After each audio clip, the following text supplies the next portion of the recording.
My name is Zara Singh. I am 34 years old, and until less than a year ago, I believed the hardest part of marriage was learning how to compromise. I had no idea that one day I would stand inside a courtroom while the man I once trusted looked straight at a judge and called me a liar. That single sentence changed everything. Before I tell you how it happened, you need to know who I am, who my husband was, and why everyone in that courtroom was so ready to believe him instead of me. I live just outside Denver, Colorado. For the last 8 years, I have worked as a rehabilitation coordinator for a nonprofit organization that supports wounded veterans and their families. My job has never been glamorous. Most of my days are filled with paperwork, scheduling appointments, organizing transportation, and helping injured service members receive specialized medical equipment after returning home. It is quiet work. Most people never notice it. But I have always believed that the smallest responsibilities can have the biggest impact on someone's life. That belief shaped the person I became. Long before I met Ethan Collins, honesty was the one thing I refused to compromise. My parents raised me to believe that trust is earned one decision at a time. Growing up in a military family, I watched my father keep promises even when doing so cost him promotions and opportunities. He often reminded me that a good reputation takes years to build and only moments to destroy. I never forgot those words. Looking back now, I wish Ethan had listened to advice like that. I first met him 5 years earlier during a fundraising gala supporting veteran rehabilitation programs. It was one of those formal charity events where everyone smiled, exchanged business cards, and talked about making a difference. Ethan stood out immediately. He was confident without appearing arrogant. He owned a private security consulting company that worked with corporate clients hoping to secure government contracts. He spoke smoothly, donated generously during the auction, and seemed genuinely interested in the nonprofit projects I managed. At least that was the impression he wanted everyone to have. For the first year, our relationship felt effortless. He remembered birthdays.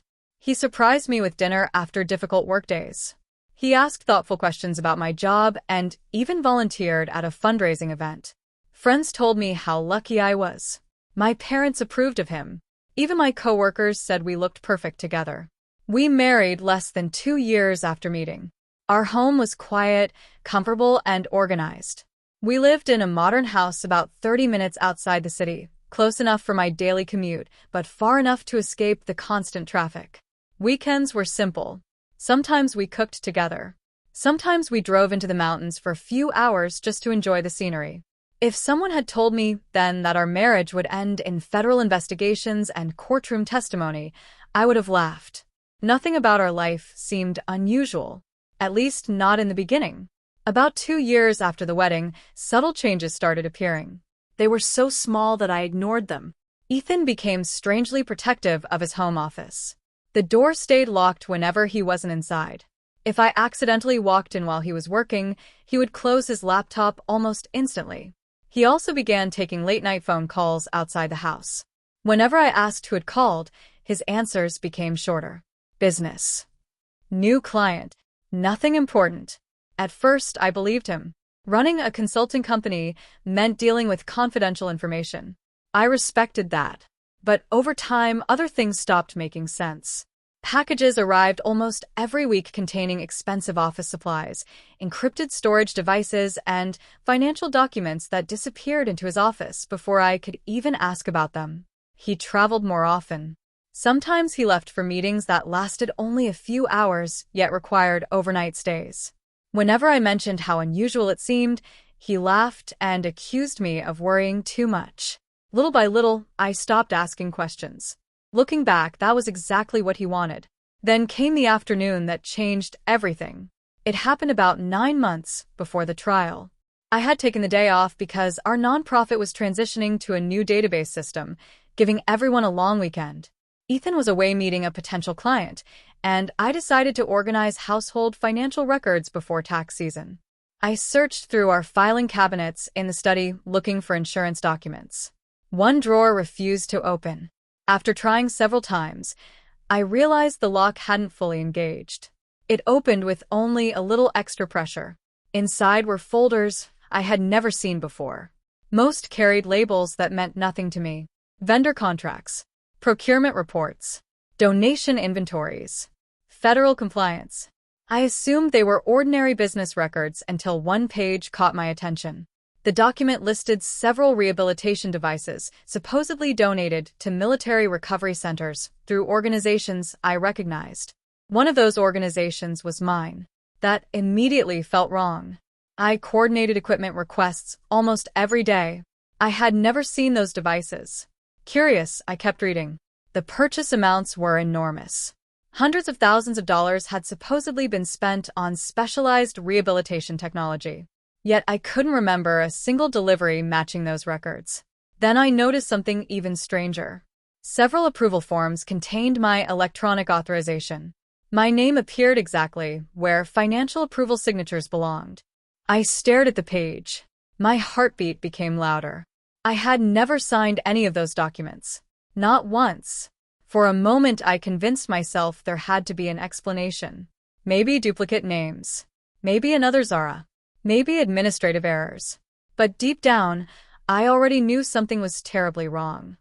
I carefully placed every document back inside the drawer exactly as I had found them. I said nothing when Ethan returned home that evening. I watched him eat dinner. I listened while he talked about traffic and meetings. All the while, one question repeated inside my mind. If I never approved those purchases, who wanted everyone to believe that I did? The question haunted me for days. If someone had forged my approval, why would they use my name instead of creating a completely fake identity? The more I thought about it, the less sense it made. I considered confronting Ethan that same night, but every instinct told me not to. If he really knew something about those documents, warning him would only give him time to hide whatever I hadn't discovered yet. So I stayed quiet. For nearly 2 weeks, I acted exactly the way I always had. I went to work every morning. I came home before dinner. I asked about his meetings. I smiled when his business associates came over. And every evening, I watched him more carefully than I ever had before. The man I thought I knew suddenly looked different. Not because his appearance had changed, because my trust had. Small details that once seemed ordinary now stood out. He never left his phone unattended. He shredded documents almost every night. Whenever the mail arrived, he sorted through every envelope before handing me anything addressed to our house. It felt less like we were married, and more like I was living beside someone protecting a secret. Meanwhile, life at the nonprofit continued as usual. Our office occupied 2 floors of a modest building just outside downtown Denver. Every day brought new requests from veterans recovering from combat injuries, surgeries, or long-term rehabilitation. One Tuesday morning, I attended a coordination meeting with several partner organizations discussing equipment deliveries scheduled for the following month. As everyone reviewed inventory reports, something immediately caught my attention. One supplier listed in the meeting documents matched a company name I had seen inside Ethan's locked filing cabinet. The name wasn't common. There was no way it was a coincidence. During a coffee break, I casually asked our procurement manager about the supplier. She frowned. "Funny you mention them," she said. "We've been trying to confirm one of their shipments for months." "What happened?" "The paperwork says everything arrived, but it didn't." She slowly shook her head. "We've never physically received those units." A chill ran through my body. Until that moment, I had hoped I was misunderstanding what I'd found. Now someone else had unknowingly confirmed part of it. Equipment existed on paper, but not in reality. I returned to my office, unable to concentrate. Late that afternoon, I searched our internal records. The delivery numbers matched. The purchase amounts matched. Even the approval references matched the documents hidden inside Ethan's cabinet. Then I opened the authorization history. My name appeared again. Approved by Zara Singh. Timestamp included. Digital verification complete. I stared at the screen in disbelief. Someone hadn't simply copied my signature. They had inserted me directly into the organization's approval system. I immediately contacted our IT administrator. I told him there must be an error. He checked the access logs. According to the system, every approval had been submitted using valid credentials assigned to my employee account. But I never logged in during those times. I insisted. He looked uncomfortable. The records don't show any irregularities. Are you saying I approved them? I'm saying the system believes you did. That sentence followed me all the way home. The system believes you did. When I walked through our front door that evening, Ethan was already there preparing dinner. He smiled exactly the way he always did. You look exhausted, he said. Tough day. I studied his face. There wasn't the slightest sign of nervousness. No hesitation. No guilt. Either he knew absolutely nothing, or he had become frighteningly good at pretending. I had an issue with some paperwork at work, I answered carefully. He didn't even look up from the cutting board. What kind of paperwork? Some approvals I don't remember making. His knife stopped moving for less than a second. Only 1 second. Then it continued. Administrative mistakes happen all the time. His voice sounded calm. Too calm. I guess they do, I replied. That night, I barely slept. The next morning, I arrived at work earlier than usual. Waiting on my desk was a sealed envelope with no return address. Inside was a single sheet of paper. There were no greetings. No signature. Only one typed sentence. Stop asking questions if you want your career to survive. My hands became cold. I looked around the office. Employees were arriving one by one, chatting normally, completely unaware that someone had just threatened me. I reported the letter to my supervisor. She immediately contacted building security. Security cameras were reviewed. Unfortunately, the envelope had been delivered before business hours. No useful images. No witnesses. Nothing. That afternoon, my supervisor called me into her office. I need to ask you something difficult. I nodded. She slid several financial documents across the desk. I've been instructed to review every approval connected to these purchases. I recognized my name immediately. Again, every page carried my electronic authorization. Then she looked directly into my eyes. Zara, is there anything you need to tell me before this becomes a formal investigation? For a few seconds, I couldn't answer. Not because I was hiding anything. Because I suddenly realized how this looked from everyone else's perspective. Every document carried my name. Every approval traced back to my employee account. Every payment appeared legitimate. If I had been sitting in my supervisor's chair, I probably would have asked the same question. I took a slow breath. I didn't authorize any of those purchases. She held my gaze. Can you prove that? I wished I could. Instead, I shook my head. Not yet. The disappointment on her face wasn't anger. It was uncertainty. And uncertainty can be just as dangerous. She explained that the nonprofit's board had already received questions from one of its financial auditors. Until everything was reviewed, I would be placed on administrative leave. The words hit me harder than I expected. Administrative leave. I wasn't being fired, but I was being removed from the job I had devoted nearly a decade to building. I packed a small box from my office while coworkers quietly watched. Some avoided eye contact. Others offered polite smiles that felt forced. No one asked what had happened. Rumors travel faster than facts. By the time I walked through the parking lot, I could already feel people trying not to look at me. When I got home, Ethan was sitting in the living room. He looked genuinely surprised. You're home early. I've been placed on leave. He frowned. For what? The financial approvals. For the first time since this nightmare began, I expected some reaction. Shock. Concern. Questions. Instead, he leaned back on the couch. I told you paperwork mistakes happen. They don't suspend people over simple mistakes. He shrugged. Maybe your office needed someone to blame. That answer stayed with me. Someone to blame. Those words echoed in my mind long after the conversation ended. Over the next several days, investigators from an outside accounting firm contacted me. They requested emails, calendar records, phone logs, computer access history. I handed over everything. I had nothing to hide. One investigator asked me a question that caught me completely off guard. Has anyone outside your organization ever had access to your work laptop? No. What about your login credentials? Never. He made a note without saying anything else. That silence worried me. The following week, another surprise arrived. My personal bank contacted me about unusual financial activity. Someone had attempted to open a business account using my identity. The application had been rejected because the identification documents failed additional verification checks.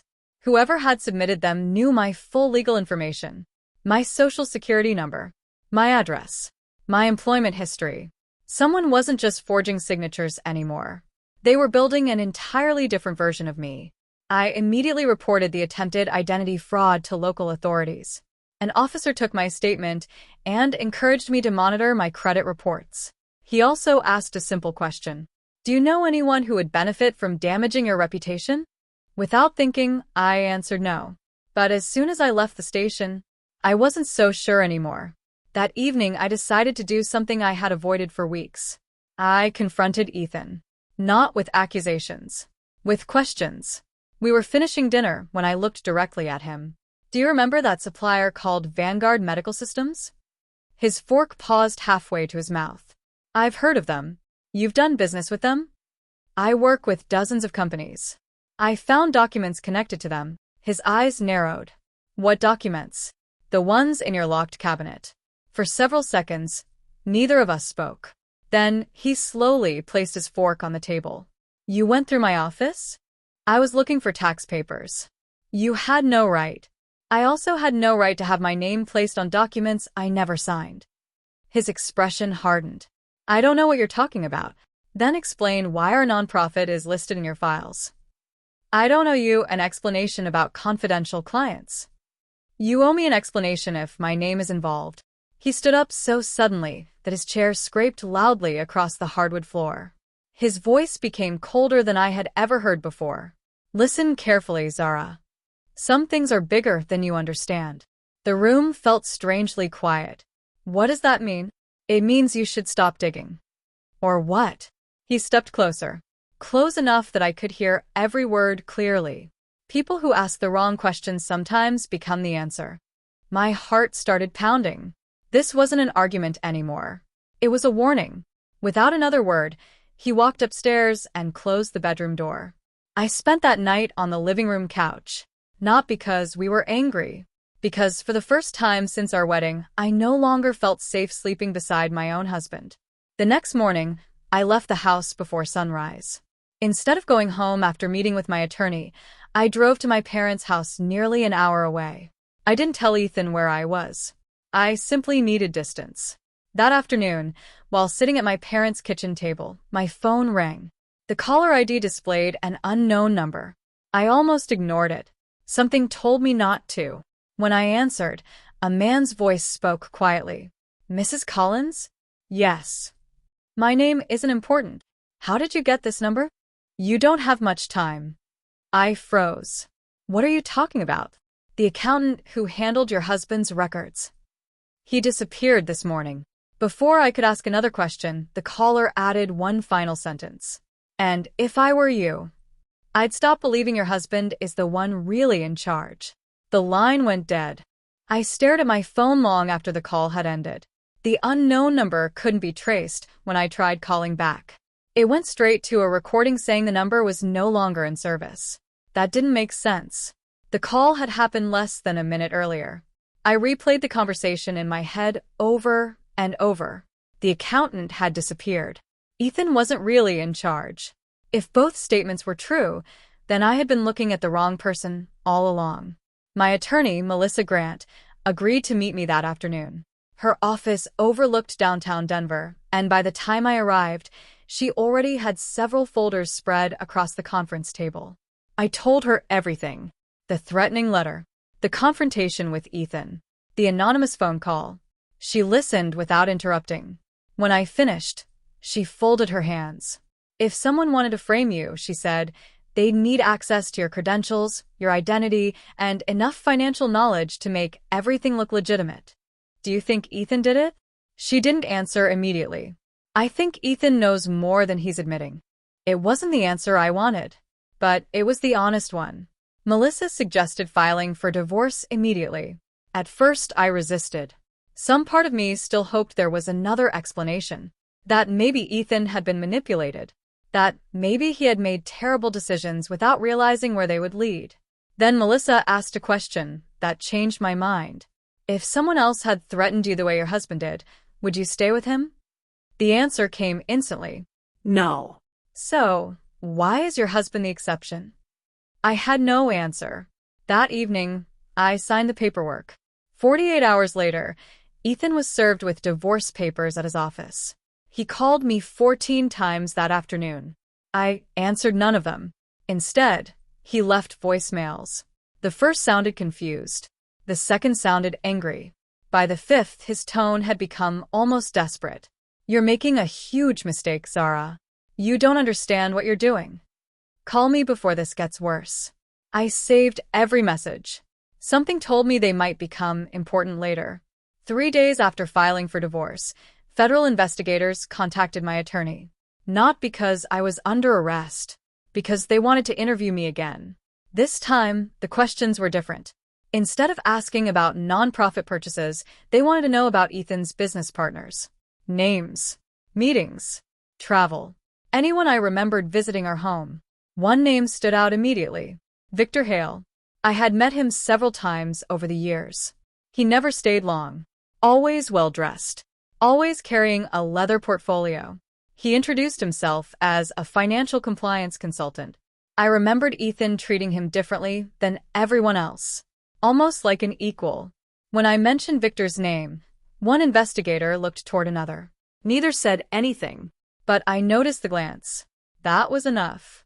After the interview ended, Melissa quietly asked whether they were investigating Victor. The lead investigator couldn't discuss an active case. However, before leaving, he offered a sentence that lingered in my mind. Sometimes the person signing the checks isn't the person controlling the money. Another clue. Another reminder that Ethan might not be the top of this operation. 2 weeks passed. The divorce hearing was scheduled. Meanwhile, local news stations began reporting that several charities across Colorado were under review for financial irregularities involving medical equipment purchases. None of the reports mentioned my name. Not yet. But I recognized the suppliers. The same companies listed in Ethan's cabinet. The same invoices carrying my forged approvals. The story was getting bigger. Far bigger. The night before the hearing, I stayed with my parents.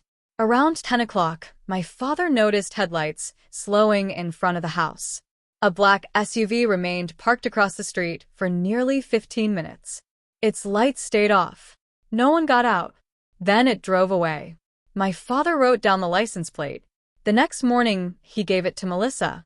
She passed it to investigators before we entered the courthouse. I didn't know whether it meant anything. I only knew it wasn't normal.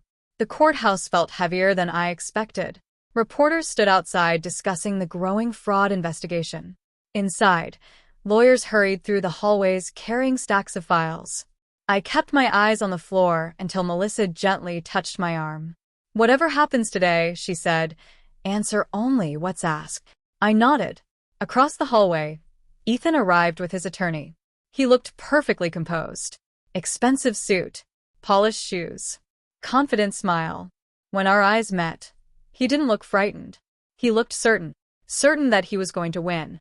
As everyone entered the courtroom, I noticed another man quietly taking a seat several rows behind Ethan. It took me a moment to recognize him. Victor Hale. He wasn't listed as a witness. He wasn't part of Ethan's legal team. Yet there he was, watching everything. The hearing began with routine arguments about property, finances, and the pending fraud allegations. Then Ethan's attorney shifted the discussion. He claimed I had fabricated accusations against my husband to distract investigators from my own misconduct. Every forged document was displayed. Every false approval was projected onto courtroom monitors. Each page carried my name. Each signature appeared authentic. One by one, they built a picture of me that I barely recognized. By the time they finished, several people sitting in the gallery were already whispering. Then Ethan stood to testify. He looked directly at the judge, then at me. Without hesitation, he spoke the words I will never forget. My wife lies so naturally that she'll probably invent another fake witness before this hearing ends. The courtroom grew silent. I felt every pair of eyes turn toward me. For a brief moment, it seemed like Ethan had convinced everyone. For a few long seconds, no one spoke. The silence inside the courtroom felt heavier than any argument. I looked toward Judge Eleanor Watkins. Her expression remained unreadable as she reviewed the documents spread across the bench. Every page seemed to support Ethan's story. Every record pointed back to me. Melissa leaned closer and whispered, "Stay calm." I nodded, although my hands were trembling beneath the table. Then the courtroom doors opened. A uniformed bailiff stepped inside and approached the judge. He handed her a sealed envelope and quietly said something I couldn't hear. Judge Watkins looked surprised. She read the first page, then another. Finally, she looked toward both attorneys. "This court has received a request for emergency testimony from a federal witness connected to the ongoing investigation." Ethan's attorney immediately stood.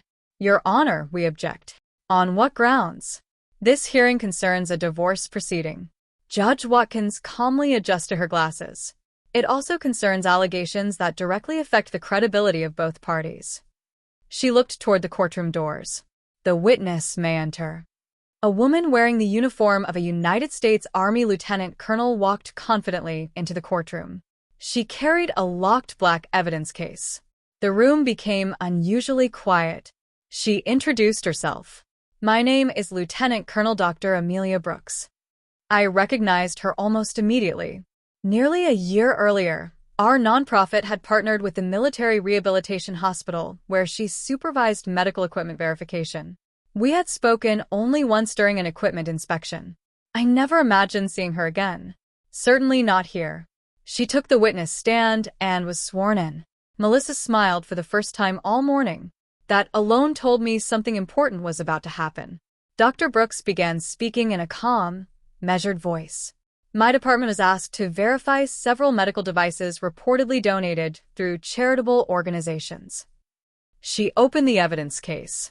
Inside were binders, photographs, inventory logs, and certified reports. We discovered inconsistencies involving equipment serial numbers.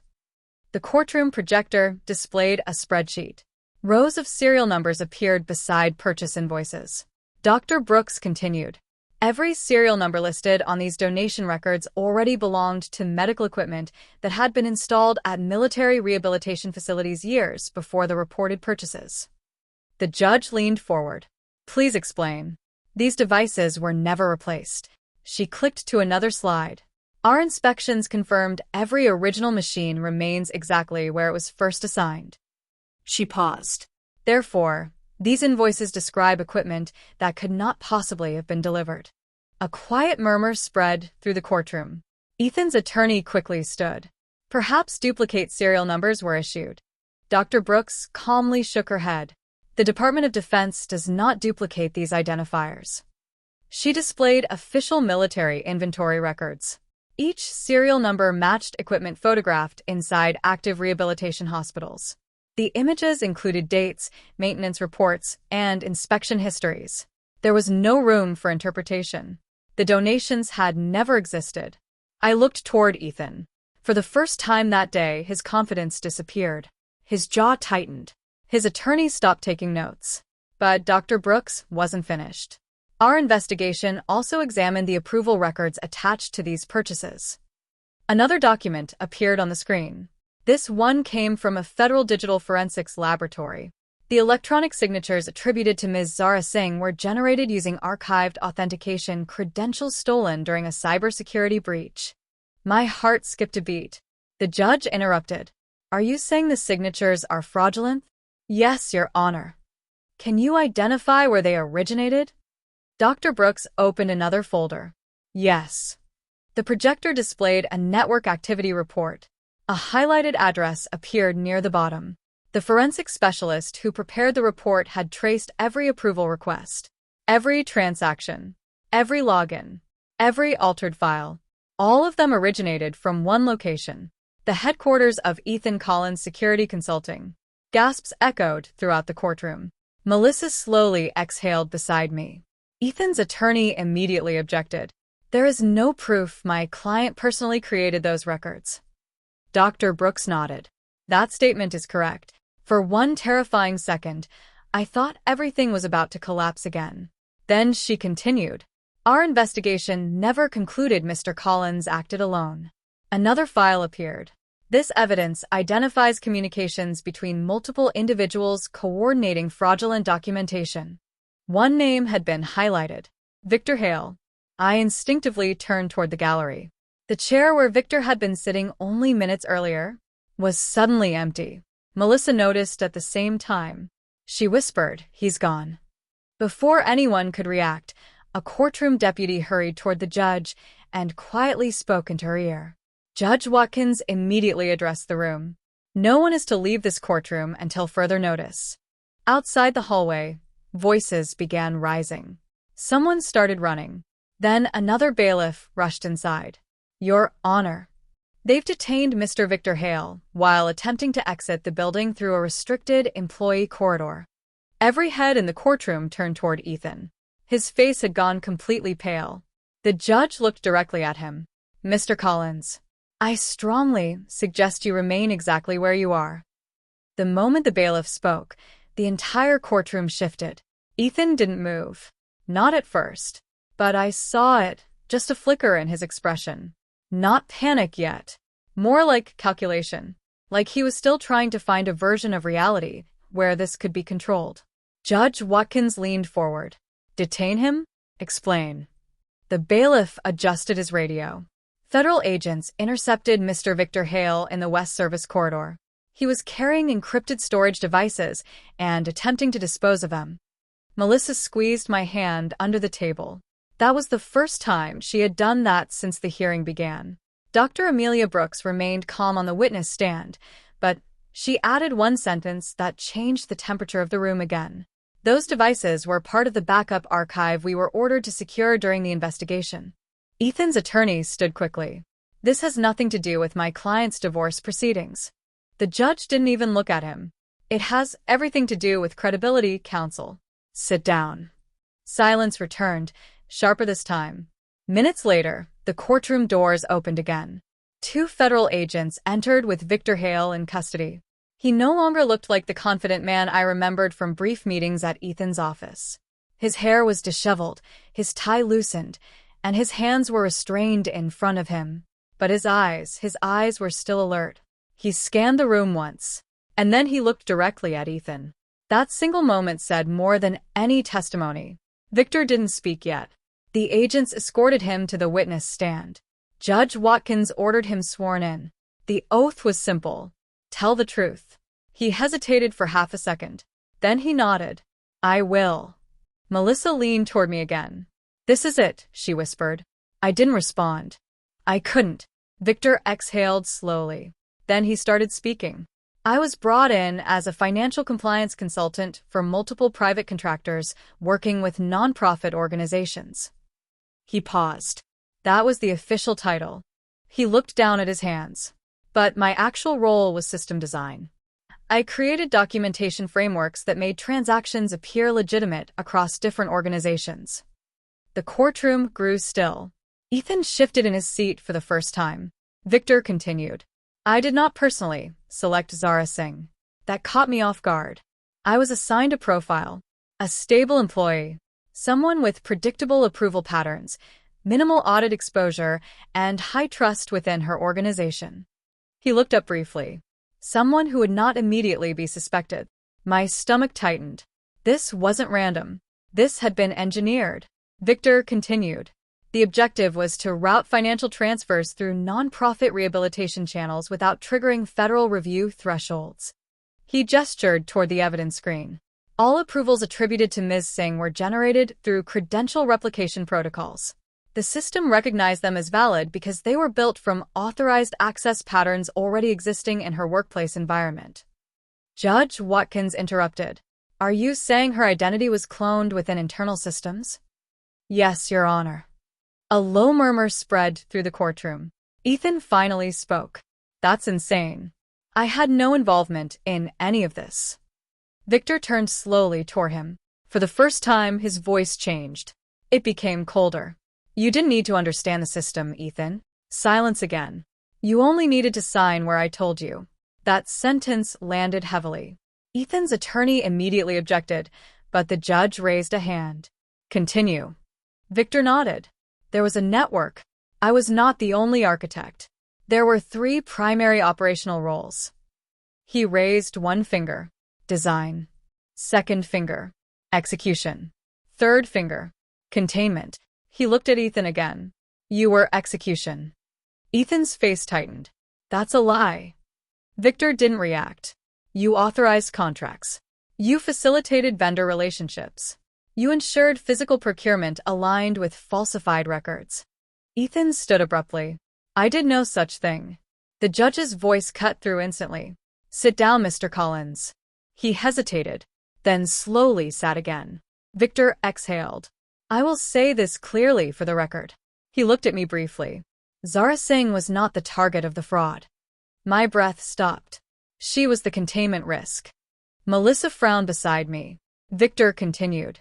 If the system was ever exposed, the structure required a fallback identity that could absorb full legal responsibility. He paused, and that identity was hers. The courtroom went completely silent. Even the reporters stopped typing. Judge Watkins leaned back slightly. So, you are admitting this was premeditated framing? Victor nodded. Yes. A long pause followed. Then the judge asked the question everyone was thinking. Why is he here then? She pointed at Ethan. Victor looked at him for a long moment. Then he answered. Because he was never supposed to be the one who got caught first. That sentence changed everything. For the first time, Ethan didn't look angry. He looked afraid. Not of losing the case, but of something far larger than the courtroom itself. Judge Watkins closed the folder in front of her. This court is adjourned pending federal criminal proceedings. She looked directly at the bailiff. Take Mr. Collins into custody. The sound that followed wasn't dramatic. No shouting. No resistance. Just the quiet movement of a man being escorted out of a life he thought he controlled. As Ethan passed me, he stopped for half a second. He didn't speak. But his eyes met mine. And in that moment, I understood something I hadn't before. He wasn't the architect of my downfall. He was just the first visible crack in something much larger. After he was gone, the courtroom slowly emptied. Melissa remained seated for a while. Dr. Brooks approached me quietly.